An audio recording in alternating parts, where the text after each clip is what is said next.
नमस्कार। आज कविता को आपण मानक स्वागत। आज कविताटी कवि अजित कुमार राउत को लेखा मु आवृत्ति करुच्ची। मतामत निश्चित भाव में देवे। कवितार शीर्षक रंगर पर्व होली। होलिका दहन पापी विनाशन, होलिका दहन पापी विनाशन 24 तारीख शुभ मार्च दिन रंगीन मुहूर्त भवन, रंगीन मुहूर्त भवन रंगीन हेबाकु मन, रंगीन हेबाकु मन।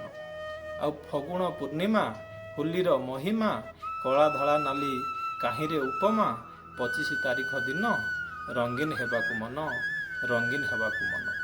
आउ उत्साहित मन होली पर्वे ध्यान, उत्साहित मन होली पर्वे ध्यान, रंग खेलु खेलु कटि जीव दिन आसी चिटी पर्व पुनः, रंगीन हेबाकु मन, रंगीन हेबाकु मन।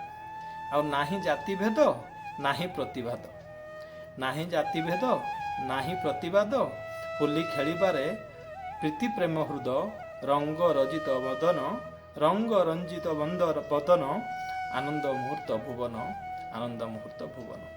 आउ अजा सांगे नाती पत्नी सांगे पति, अजा सांगे नाती पत्नी सांगे पति, रंग खेलिबारे युवा और युवती, हिंसा कपट वर्जन, अमृत कालर दिन, अमृत कालर दिन। आउ हाथे पिचिकारी किशोर किशोरी, हाथे पिचिकारी किशोर किशोरी, रंग खेलिबारे स्नेह श्रद्धा धरी, परा होलीर ए दिन पर्व ए राष्ट्र गुंजन, पर्व ए राष्ट्र गुंजन।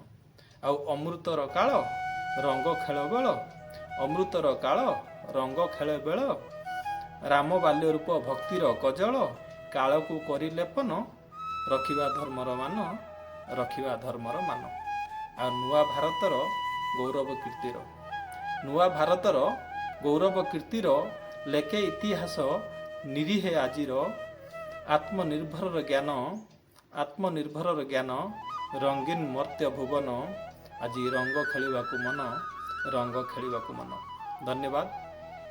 आपण माने जानिछंती अजित कुमार राउत जे कविता को लिखिछंती से झारखंड रो खरसुआ जिल्लार निवासी एवं झारखंड जिल्लार रही मध्य से उड़िया प्रति तांकर जो प्रीति अच्छी, तांकर जो लेखनी से चली रखिछंती, सेति पई तांको धन्यवाद। आपन केमति लागला कविता मतामत निश्चित देबे। जय जगन्नाथ।